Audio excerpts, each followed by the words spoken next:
Et si recommencer ne voulait pas dire tout casser, mais simplement tout regarder autrement. J'ai regardé tout ce que j'avais bâti ces dernières années et j'ai fait un truc qu'on aime rarement faire, j'ai tout remis sur la table. Pas pour tout casser, pas pour tout changer, mais pour comprendre ce que je voulais garder et ce que je n'étais plus. Bienvenue dans Tout fait sens, l'art de se comprendre. Et bienvenue dans ce premier épisode depuis le changement. Je te présente Tout fait sens, je te présente nos auditeurs. Voilà, on est officiellement lancé et bienvenue aussi dans ce tout nouveau format que j'appelle Entre nous. C'est exactement ce que le nom dit, Entre nous. Pas de film à décortiquer, pas d'analyse pop culture, juste toi et moi, un sujet qui me touche de près ou de loin et j'espère que ça va te toucher toi aussi et avoir du sens dans ta vie. Et pour ce tout premier épisode, j'avais plein de sujets possibles, j'ai hésité et finalement j'ai choisi de parler de ce que je vis en ce moment même. Aujourd'hui, on parle de ce moment étrange où tu réalises que tu n'es pas obligé de continuer exactement comme avant, que tu peux t'autoriser à recommencer, de ces moments où tu sens que quelque chose en toi a changé et de ce que ça implique de recommencer. Allez, on y va. Déjà, est-ce que tu sais ce que ça implique et ce qui se passe dans ta tête quand tu te dis le mot recommencer ? Parce que ton cerveau, il fait un truc assez fou, c'est qu'il traduit recommencer par j'ai échoué. Recommencer par ce que j'ai fait avant, ça ne comptait pas. Et recommencer aussi, ça veut dire pour lui que t'es en retard, que les autres avancent et que toi, tu reviens au début. Il y a cette sensation comme si tu jouais à un jeu de Monopoly où tu sors cette carte qui te dit « retourne à la case départ, mais ne gagne pas l'argent ». Déjà, à l'époque, quand je jouais au Monopoly, ça me saoulait parce que du coup, tu sais que tu as un tour de retard par rapport aux autres qui, eux, vont avancer et passer par la case départ et avoir l'argent. Donc déjà, depuis qu'on est enfant, on nous apprend que la vie, c'est une ligne droite et qu'il faut avancer. On naît, on grandit, on étudie, on trouve un travail, on se met en couple, on se marie, on a des enfants. Au travail, on évolue et voilà. S'il y a un moment, on s'arrête, on regarde en arrière, on veut changer de direction ou revenir sur nos propres pas, et ben là, on a raté un truc. On est perdu. En tout cas, pour la société. Sauf que c'est pas comme ça que ça marche en fait. Pas du tout. La vie, c'est pas une ligne droite, c'est une spirale. Tu passes par des mêmes thèmes, tu passes par des mêmes cycles, tu peux répéter des choses, oui, mais à chaque tour, à chaque fois que tu recommenceras, tu vas le voir de plus haut, tu vas mieux le comprendre, tu vas traverser avec des outils que tu n'avais pas avant. On revient au même endroit, à la même situation, à la même sensation qui est de recommencer un nouveau travail, mais avec des yeux complètement différents, avec une perspective totalement différente. Recommencer quand tu as 18 ans, c'est pas la même chose que recommencer quand tu as 32 ans. Il y a une certaine maturité, il y a une clarté qu'on n'avait pas avant. Et justement, c'est ça, c'est que quand on recommence, c'est pas on revient au point de départ. Par exemple, tu es dans un job, ça fait 5 ans, tu as évolué, tu as un bon salaire, tu as une belle position, tu as une belle ancienneté, mais voilà, t'es plus aligné, tu veux changer. Recommencer pour la société, recommencer dans une nouvelle boîte, c'est perdre ce statut que tu avais dans ton entreprise, c'est perdre ton ancienneté. Peut-être que oui, tu vas avoir un meilleur salaire, peut-être que tu auras des meilleures conditions, effectivement, mais pour la société, on ne voit pas tout ça. La société, elle voit uniquement que tu recommences, que tu vas être un junior, que tu vas devoir apprendre plein de choses. Ce qu'ils ne voient pas, c'est qu'avec toi, t'emportes toutes tes valises, tous tes outils, tout ce que tu as appris pendant ton premier job. Sauf que ça, personne te le dit, tout le monde s'en fout. Et c'est comme ça dans le salariat, mais dans la vie personnelle, dans tes projets, personne va te dire « Oh waouh, bravo, tu recommences ». Ça veut dire que tu as grandi, ça veut dire que maintenant tu as une certaine maturité, et puis toute ton expérience, elle va te servir à quelque chose. C'est hyper rare que les gens disent ça. Les gens, ils vont plus te dire « Oh, t'es sûr, mais là t'es bien. Tu veux encore recommencer ça, tu vas encore changer de boulot, tu vas encore changer de couple ». Est-ce que tu arrives à identifier des personnes de ton entourage qui peuvent potentiellement te dire ça si tu décides de changer, de recommencer ou de quitter quelque chose ? Moi, ce qui m'énerve le plus, et là je vais plus parler de projets perso par exemple, ou projets pro, passion, etc. Prenons un exemple avec ce podcast, des personnes qui potentiellement qui pourraient me dire encore, tu recommences encore ton podcast, ça t'a pas suffi la première fois ? Déjà, comme si j'avais des comptes à vous rendre, au pire, si t'aimes pas, écoute pas. Mais plus loin de ça, et encore plus malicieux, encore plus fou, c'est que ces personnes-là, ça va être les premières personnes qui vont venir et qui vont me dire: «Oh waouh, j'ai toujours cru en toi, t'as tellement bien fait de changer de direction, de recommencer». C'est des personnes qui viennent quand ça marche, quand c'est beau, quand les résultats sont là. Mais avant, quand t'avais besoin de soutien, quand t'avais peur, quand tu doutais, ces personnes-là, elles étaient pas là. Silence radio, ou au contraire, elles te lançaient des pics pour que tu perdes ta confiance en toi. Et ben une personne qui me dit ça peut tout arrêter. Donc s'il vous plaît, faites attention à ce que vous dites aux gens quand ils veulent faire un projet, quand ils veulent se lancer quelque part ou quand ils veulent recommencer. Ils cherchent pas votre avis vraiment, ils cherchent un coup de pouce. Si par hasard tu te reconnais dans cette situation, si tu es dans cette période justement où tu remets tout en question, tes bases, tes murs, tes fondations, écoute vraiment ce podcast jusqu'au bout parce que je vais te raconter un petit peu comment moi j'ai appris à faire la paix avec recommencer, avec ce mot-là, avec cette sensation-là, dans différentes sphères de ma vie.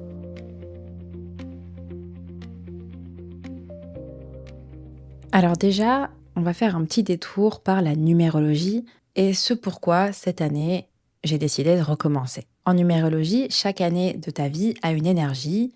Les années, elles tournent en cycle de 9 ans. Chaque nombre du cycle apporte une énergie avec plusieurs thématiques, on va dire ça comme ça. T'as pas besoin de tout comprendre maintenant, on fera sûrement des épisodes plus précis là-dessus, t'inquiète. Mais en gros, cette année, moi, je suis dans une année personnelle 4. Et tu peux traverser l'énergie du 4 si tu as du 4 dans ton thème numérologique, mais aussi en mois personnel 4 ou en mois universel 4. Donc même si tu n'es pas en année personnelle 4, ce que je vais te dire va probablement te parler. Bref, l'année 4, c'est l'année du changement. Imagine ta vie comme une maison, ok?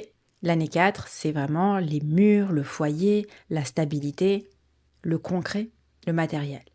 Dans cette maison, tu as différentes pièces. Ta carrière, ta vie perso, ta vie amoureuse, ta santé, tes passions, tes amitiés. Et pendant les années d'avant, les années 1, 2 et 3, tu as commencé des choses, tu as planté des graines, tu as exploré, tu as essayé des trucs, tu as ouvert des portes, tu as créé des liens. Et dans cette maison, ça veut dire que tu as mis un sol, t'as mis les briques, tu as mis les joints, tu as mis ta fenêtre, tu as mis du ciment, ça a séché. Et là, c'est le moment parfait pour, ok, l'architecte, il est passé, la maison, elle est prête. Avant de pouvoir la décorer, l'aménager et de s'installer dedans, il faut faire un dernier petit check-up. Et moi, ces derniers 6 mois, j'étais dans ce petit check-up.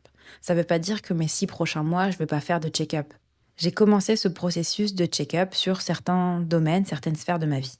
Donc, l'idée, c'est quoi? C'est de faire le tour de ta maison, d'inspecter les murs et te demander si ce mur-là, il est solide, s'il te protège encore, s'il laisse passer la lumière. Est-ce que c'est un mur porteur? Est-ce que c'est plutôt un mur décoratif, très léger? Est-ce que tu te sens oppressé dans cette pièce? Est-ce que ce mur est assez costaud pour mettre une étagère dessus? Ou est-ce que, au contraire, si tu accroches un cadre, tout s'effondre? C'est pas une année spectaculaire, c'est pas une année qui passe vite, qui fait plaisir, où tu vis plein de choses. Au contraire, c'est plutôt une année chantier. Donc ça veut dire de la poussière, du bruit, des jours où tu te demandes mais merde, pourquoi je me suis lancée là-dedans? J'ai autre chose à faire. Mais c'est une année qui est hyper nécessaire. Parce qu'au fond, si tes fondations elles sont pas solides, tout ce que tu construiras dessus, ça tiendra un temps, oui, et puis un jour, ça va craquer. Alors, je vais t'emmener faire un petit tour dans ma maison et je vais pas te raconter toute ma vie en détail. C'est un entre nous, ok, mais c'est pas mon journal intime non plus. Mais aujourd'hui, je suis convaincue que tu vas reconnaître des petits éléments, des petites choses qui feront sens aussi dans ton parcours de vie, dans ton chemin.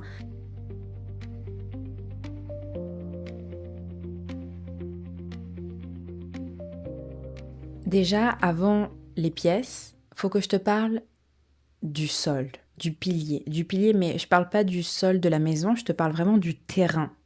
Il faut savoir que moi, j'ai émigré au Canada il y a quelques années avec un PVT qui est un Working Holiday Visa, un permis vacances-travail, je ne sais pas pourquoi je le dis en anglais. Depuis l'année dernière, en fait, j'étais dans ces process administratifs pour demander la résidence permanente. Et je suis enfin devenue résidente permanente en milieu d'année dernière, fin milieu d'année. Mais du coup, ce que ça a permis, c'est que pour la première fois, j'ai pu consciemment dire, je peux poser mes bases ici. Je peux construire sur du moyen long terme. Il y a 6 mois, tout ça, c'était encore un chemin très flou. Un on verra, un peut-être. Et si tu as déjà passé par une immigration, tu sais de quoi je parle, ce process administratif, c'est ces examens, ces dossiers, ces papiers sur papier, et ce stress, quoi. Donc, je me suis libérée de tout ça. Et là, aujourd'hui, c'est du concret. J'ai mon terrain, je peux construire ma maison, mon sol. Et vraiment, je le répète, mais quand tu as vécu dans l'incertitude ou une immigration pendant longtemps, sentir que tu peux construire à nouveau, ça change tout.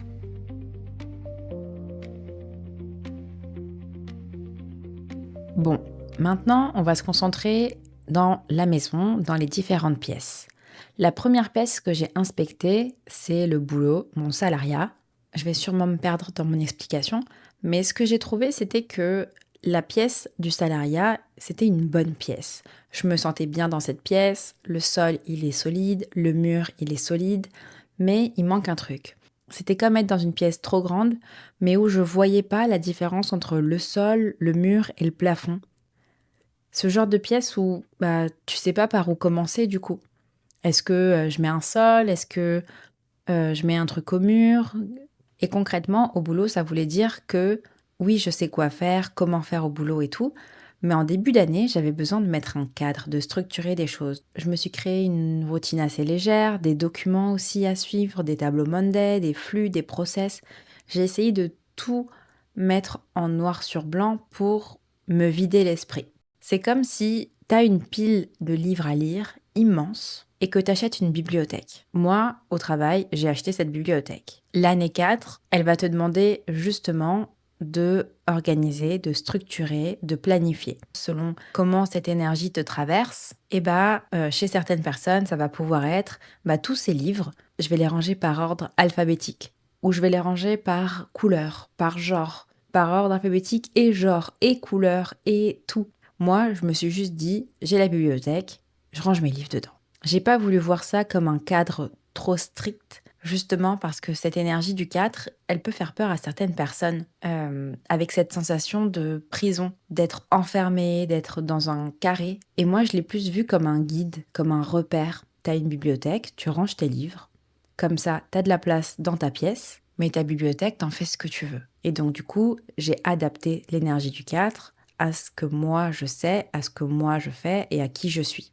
Et aussi, évidemment, au flux possible dans mon travail. L'idée ici, et pourquoi je te parle de ça, c'est que toi, potentiellement, tu peux te demander si dans ta vie, il y a une pièce comme ça, un domaine où les murs y sont bons, où tu te sens bien, mais où tu as besoin de réorganiser l'intérieur parce que tu es perdu, tu sais pas trop où ça va. Ça peut être au boulot, justement, un peu comme moi, où tu as besoin peut-être plus de cadre pour avancer, de savoir par où commencer. Ça peut être aussi dans une relation. Cette année, cette énergie 4, elle te demande quand même de concrétiser des choses.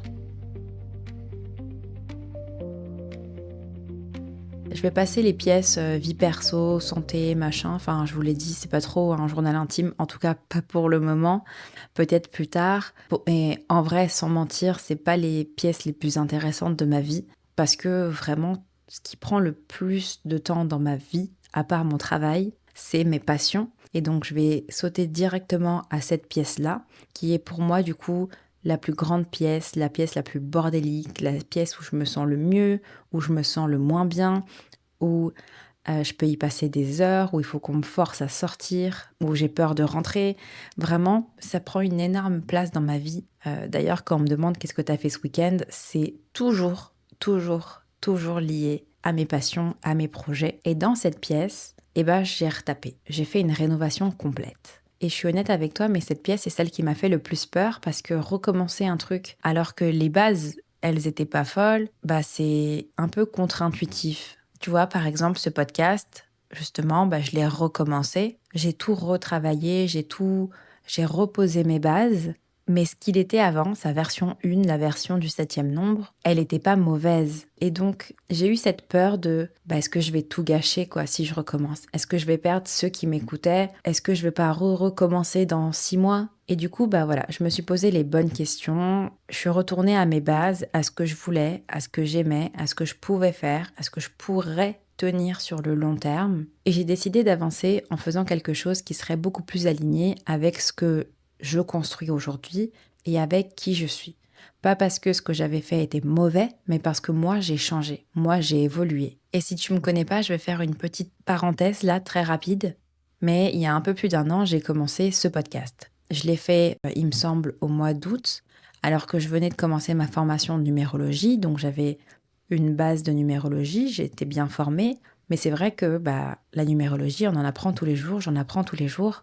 Déjà parce que je me suis formée avec une autre personne, et ensuite parce que du coup, ça fait des mois que je pratique la numérologie. Au-delà de ça, quand j'ai commencé le 7e nombre, le podcast, j'en avais envie, mais j'avais peur. Et il faut savoir que moi, je fais beaucoup de projets, mais je les concrétise jamais. J'en fais jamais rien. Toutes mes idées, elles sont sur des notes sur mon ordi ou sur des cahiers dans mon tiroir. Et là, quand on m'a dit encore un projet, tu vas encore te lancer dans quelque chose, ça m'a saoulée qu'on me dise ça. Du coup, j'ai fait tu sais quoi, je vais le publier. Et je l'ai publié. Sauf que je me suis juste enregistrée avec un micro iPhone, mis une musique et c'est tout. Je connaissais pas les codes de podcast, je connaissais pas le montage audio, l'écriture, je connaissais rien du tout. Et en plus de ça, je supportais pas du tout ma voix. Je la supporte pas toujours aujourd'hui, mais ça va un peu mieux. Et ce podcast-là, en fait, j'en ai parlé à personne. J'ai dû en parler à 10 collègues et c'est tout. Et pourtant, des personnes ont écouté. Des personnes que je connaissais pas, des personnes partout dans le monde. J'avoue, j'ai même fait un compte Instagram qui est du coup le compte du podcast aujourd'hui. Mais comme on dit, le cordonnier est le plus mal chaussé. Je n'ai absolument pas été régulière, donc ça n'a servi à rien. Et au final, le fait de voir que j'avais quand même des résultats, parce que moi je m'attendais à ce que vraiment les 10 personnes écoutent et c'est tout. Mais là, le fait que plus de personnes écoutent, ça m'a fait quelque chose. Honnêtement, je ne pourrais pas te dire la sensation. Ça m'a donné envie de faire mieux. Pas forcément de faire plus, mais de faire mieux. Alors, j'ai appris. J'ai appris à faire du montage audio, j'ai appris l'écriture, la structure. Ça ne veut pas dire que c'est parfait, mais ça veut dire qu'aujourd'hui, je suis consciente que je vais évoluer, que je ne peux pas être parfaite dès les premiers épisodes, que par exemple là, vous entendrez peut-être mon chien qui passe à côté de moi. Aucun souci avec ça. Et surtout, ce qui a été le plus dur, c'est d'apprendre à être aligné avec ma voix. Et je parle pas du son de ma voix uniquement, mais je parle aussi de ma voix, de ce que j'ai envie de dire et comment je veux le dire. Et du coup, ces derniers mois, c'est ce que j'ai fait. J'ai travaillé sur ces murs, dans cette pièce. J'ai vu que ça me correspondait plus, que le nom ne me correspondait plus, que le format ne me correspondait plus. Pas parce que c'était nul. Au contraire, moi j'adore le 7e nombre. Mais parce que moi j'avais changé. Et ça, c'est la leçon la plus dure de recommencer, c'est d'accepter que ce qu'on construit, surtout si ça nous appartient et que c'est quelque chose qui met longtemps à être construit, accepter que c'est un bon projet, qu'il est bien, mais que toi, quand tu le finis, t'es plus la même personne qui l'a construit. Et continuer à vivre dans une pièce qui a été conçue par une ancienne version de toi, c'est comme porter une paire de chaussures qui te sert. La paire de chaussures, elle est belle, elle est magnifique, mais elle fait mal aux pieds. Et à chaque fois que tu la portes, à chaque fois tu sens que tu as mal aux pieds pendant quelques jours. Et si tu la portes tous les jours, tu vas toujours avoir mal aux pieds. Et ça, concrètement, on le vit tous d'une certaine manière. Ça peut être au boulot. En fait, on a commencé dans une entreprise et on n'est plus aligné avec les valeurs de l'entreprise parce que la direction a changé ou parce que nous-mêmes, on a évolué et on a décidé de changer d'avis, de position.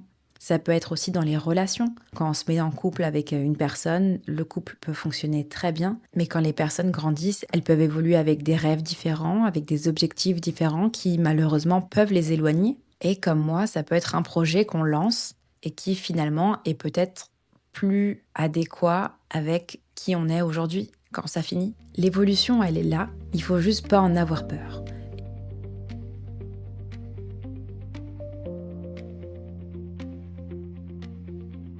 Et ça me fait penser en fait à 2 cartes du tarot.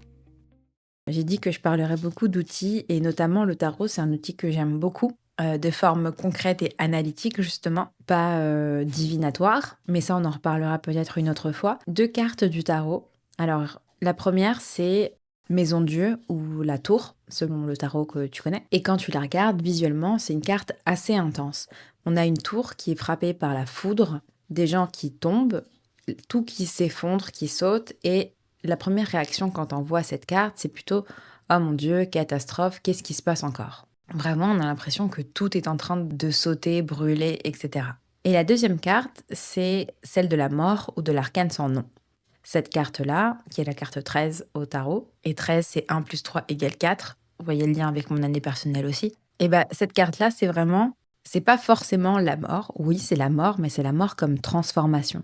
Un nouveau cycle recommence, l'opportunité de créer plein de choses encore. Donc ces deux cartes-là qui semblent très dark, bah finalement c'est des cartes qui stimulent, qui parlent de renaissance, qui parlent de recommencer, qui laissent la porte à de la nouveauté. Et moi, cette année, concrètement, j'ai choisi de sortir de ma tour avant que la foudre, elle me force à le faire. Dans cette grande pièce passion dans ma maison, eh ben, il y a un mur entier pour le podcast.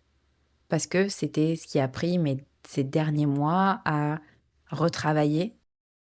C'est ce que t'écoutes en ce moment, la nouvelle tour, les nouvelles fondations, mon nouveau mur, avec un super beau papier peint, avec quelque chose qui est beaucoup plus aligné à qui je suis, avec un nouveau nom, tout fait sens, qui me parle plus et qui laisse place à plus de choses qui me correspondent aussi. Mais ça, je t'en parle juste après. Un nouveau mur, un nouveau podcast, une nouvelle DA, une nouvelle intro. Tout est nouveau dans ce podcast et ça me fait peur.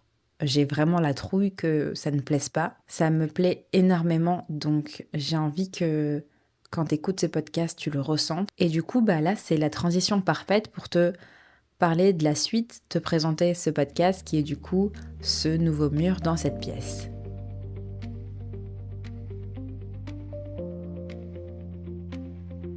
Si tu as écouté la bande-annonce qui est sortie il n'y a pas si longtemps, le podcast s'appelle Tout fait sens. Le sous-titre ou sa tagline, c'est l'art de se comprendre, parce que ça résume bien ce que je veux faire ici.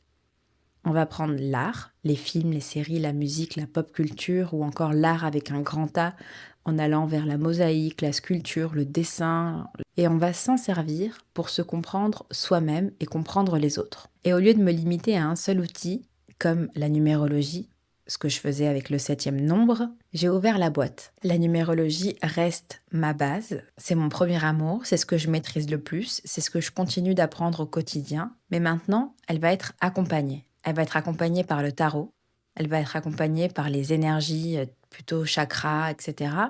Elle va être accompagnée côté émotionnel avec les fleurs de Bach.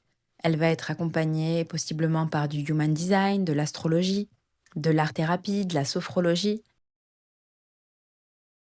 En fait, tout plein d'outils de connaissance de soi ou qui aident à se comprendre concrètement. Et moi, dans tout ça, je sais que j'ai envie d'apprendre plus, explorer plus, tester plus. Et plus j'apprends, plus je vois que tout est connecté. Et plus c'est connecté, plus ça fait sens. Dans ma vie, dans celle des autres, tout ce que moi je vois, je veux que toi aussi tu le vois.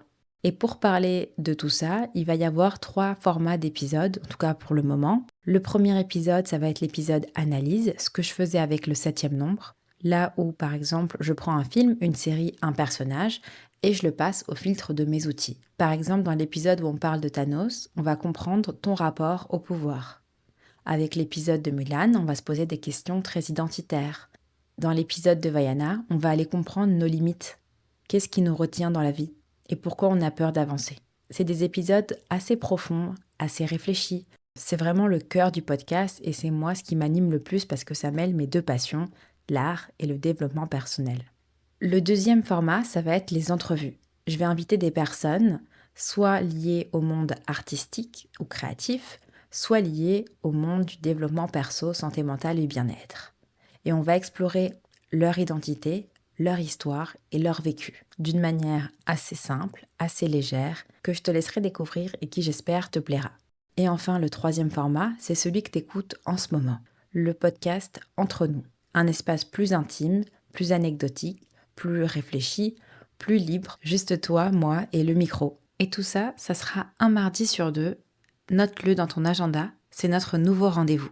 Et avant de finir et de passer à la conclusion, ce podcast, c'est pas juste moi qui parle dans mon micro, c'est aussi toi qui écoutes. Et si t'es là depuis le début, depuis le 7e nombre, depuis les épisodes un peu bruts, vraiment, merci. Parce que c'est grâce à tes écoutes, grâce à ta présence que j'ai décidé de continuer. Et si tu débarques aujourd'hui, si c'est la toute première fois que tu m'entends, bienvenue. T'arrives au bon moment. La peinture, elle est fraîche, les fondations sont solides et j'ai jamais été aussi claire sur ce que je veux te donner. sur ce que je veux créer pour toi. Bon, maintenant, j'aimerais te passer le micro, même si je ne peux pas, mais tu m'as écouté faire le tour de ma maison, tu m'as vu inspecter mes murs, et j'espère que pendant que je parlais, tu m'écoutais, mais aussi que tu pensais à ta propre maison. Et c'est là où je vais te poser la question principale, c'est quoi la pièce de ta vie qui, en ce moment, demande à être retapée?